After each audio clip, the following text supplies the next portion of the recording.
সাধারণ মানুষের কাছে যাও, একটুও কি তুমি টের পাও কার পাশা গেছে কার টেবিলে, খেলা যে চলছে কোন লেভেলে।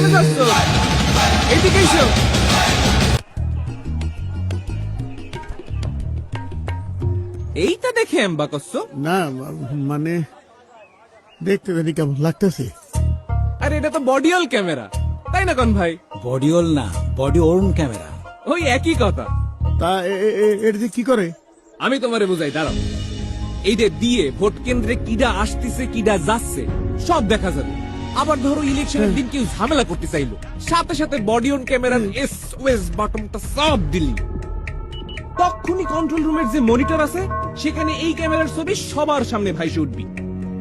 কন্ট্রোল রুমেতে পুলিশের কাছে জিজ্ঞেস বুঝে সমস্যাটা কি, পুলিশে আর একটা বাটন চাইবে যখনই কইব সাথে সাথে ডাইরেক্ট অ্যাকশন। তখনই সশস্ত্র বাহিনী, বিজিবি ও আইন শৃঙ্খলা বাহিনী আইসে এই সন্ত্রাসীগুলারে ধরে যে যে আকাম করব একদম লাল দালানে ঢুকাই দিবে। বুঝিছো ব্যাপারটা?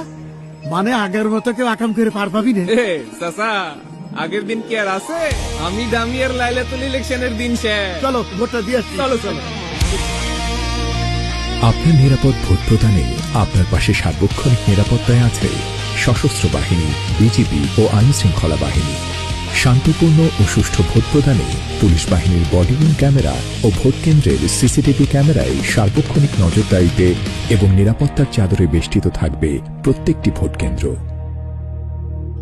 সংসদ নির্বাচন আর গণভোট দুইটার ব্যালট পেপার কি এক লগে দিতেছেন? জি, এই যে তাই আপনার সাংবিধানিক অধিকার প্রয়োগ করে দেশ পুনর্গঠনে দেশের মালিকানা বুঝে নিন।